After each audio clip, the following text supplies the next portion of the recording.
Au nom du Père et du Fils et du Saint-Esprit. Amen. Chers frères et sœurs, partout dans le monde, partout où vous nous suivez, recevez nos salutations et soyez bénis. Comme le disait le Saint-Pape Jean-Paul II, Pâques est l'aube de la vie éternelle qui commence pour ceux qui croient en Jésus-Christ. En effet, la liturgie du dimanche prochain s'ouvre avec un concept antithétique, résurrection. Le Christ est vraiment ressuscité. Cette affirmation invite les chrétiens et les sympathisants à une adhésion sincère, à une confiance totale dans ce qui est affirmé en ce jour de Pâques. Christ est ressuscité. Il est vraiment. Ce cri de foi résonne depuis 2000 ans au cœur de notre vie chrétienne. En ce jour de Pâques, l'Église célébrera non seulement un souvenir, mais un événement actuel, vivant et agissant. La résurrection de Jésus d'entre les morts. L'Évangile selon saint Jean nous montre la course de Pierre et d'un disciple bien-aimé vers le tombeau vide. Tout semble mystérieux, incomplet, et pourtant une affirmation jaillit.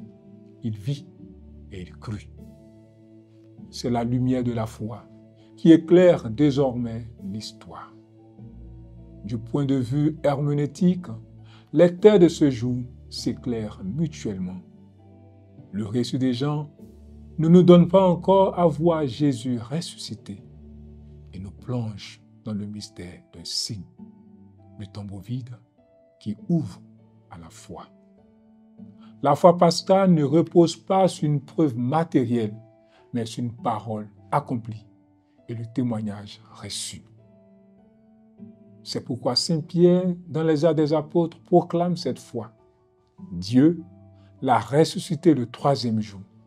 Pierre ne parle plus en simple témoin oculaire.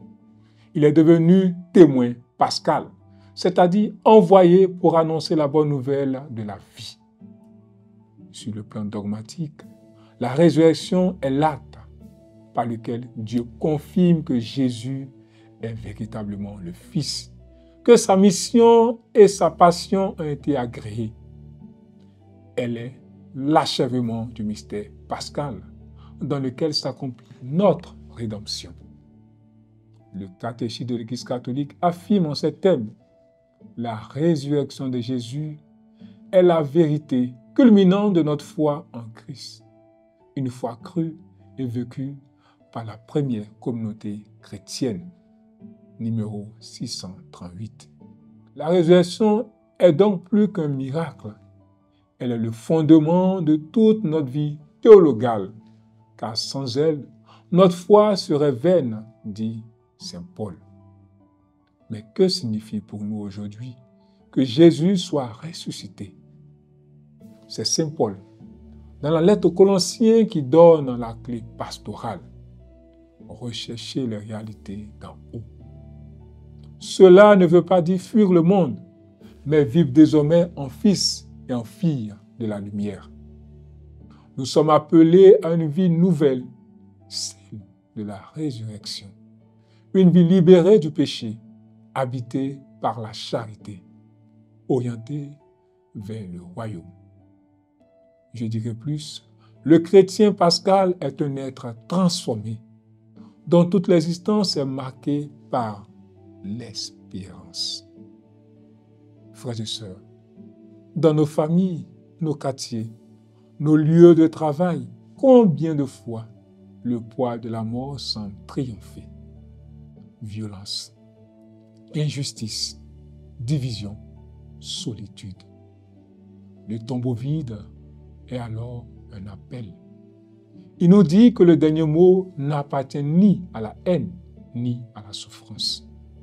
Le ressuscité a ouvert un chemin et nous invite à le suivre. Croire en la résurrection, c'est oser relever la tête. C'est accueillir la paix du Christ. C'est choisir l'amour quand tout pousse au repli. Frères et sœurs, Aujourd'hui, la lumière du matin de Pâques chasse toutes les ténèbres. Comme Pierre, comme Marie-Madeleine, courons vers le Christ vivant. Il nous précède, il nous attend, il nous envoie. Laissons-nous renouveler intérieurement. Que cette célébration pascale soit pour nous un passage, un vrai passage de la mort à la vie. Oui, il fallait que Jésus ressuscite d'entre les morts, non pas pour lui seul, mais pour que nous ayons en lui la vie en plénitude. Accueillons cette vie et faisons-en le cœur battant de notre témoignage chrétien. Que le Seigneur vous bénisse, le Père et le Fils et le Saint-Esprit. Joyeuse Pâques.